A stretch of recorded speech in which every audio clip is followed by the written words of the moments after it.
It's 3 months since Jessica Heeringa was last seen. Jessica was first reported missing on April 26th from the ExxonMobil gas station she worked at, Norton Shores. Now, just 2 days later, police said the mother had been abducted.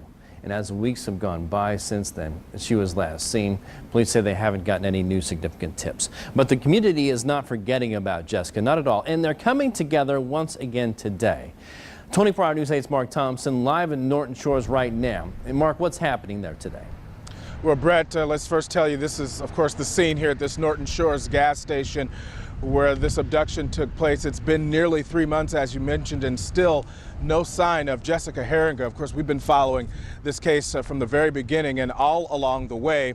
The missing mother was abducted from this gas station back on April 26. Her friends and family, however, are not giving up hope, and today you have an opportunity to join in and help pray with that family and friends to help bring Jessica Heeringa back home. Now, we spoke with a woman. Her name is Nancy Harriman. She's not a member of the family, but she was so touched by the community efforts to try and bring Jessica Heeringa back home and to find her that she took it upon herself to organize a prayer service today. I thought, what if it could have been my daughter? What if it was my daughter? What would I want the response to be? And I thought, you know what? I want people to pray. Now, this day of prayer is happening at a local church here in Norton Shores. It'll be held at the Bridge Bible Church. That's on Henry Street, again, here in Norton Shores. And you have plenty of opportunities to come by at your own convenience. The church sanctuary will be open from 8 o'clock this morning until 6 o'clock tonight.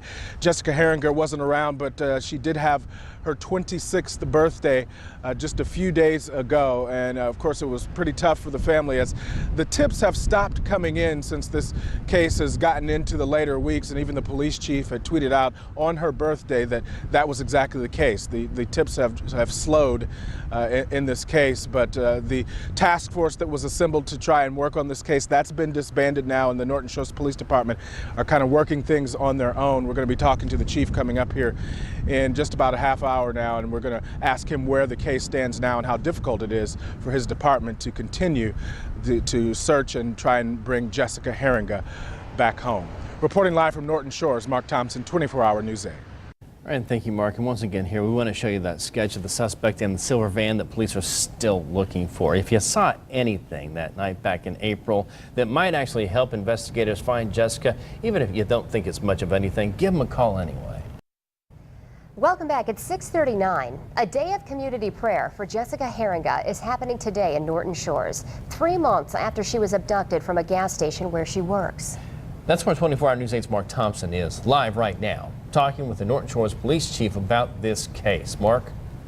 Yeah, good morning, Brett and Emily. I'm here with Norton Shores Police Chief Daniel Shaw. And Chief, thanks for joining us this morning. First of all, been nearly 3 months since the abduction. Where do things stand now as far as your investigation in this case?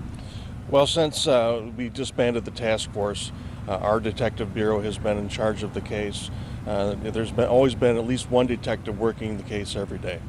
What are some of the challenges since that task force has now been disbanded, having fewer people working the case and trying to follow up on any tips that may be coming in? What are some of the challenges? Well, I don't think that was the biggest challenge. The biggest challenge for us was really the lack of physical evidence that we had at the scene, and really the limited number of witnesses that we had.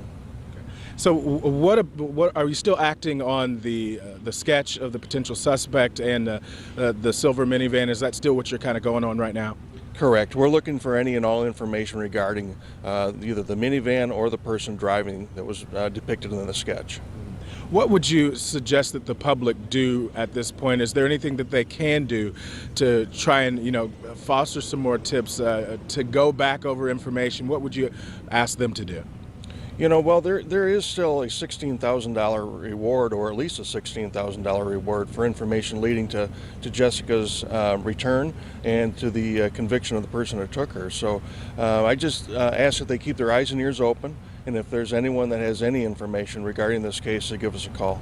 Are you still in the belief that, or still hoping that someone may have seen something, heard something, not only the day of or the surrounding days of, but even since then? We do believe that someone knows something about this case. They know where Jessica's at. They know who took Jessica. So we ask that person to come forward, to have the intestinal fortitude to come forward and give us that information. Chief Daniel Shaw, thanks for joining us this morning. We appreciate it, and we appreciate the efforts of your officers to continue to work on this case here. Thank you. All right, thanks so much, Chief. Reporting live from Norton Shores, Mark Thompson, 24 Hour News 8. Back to you.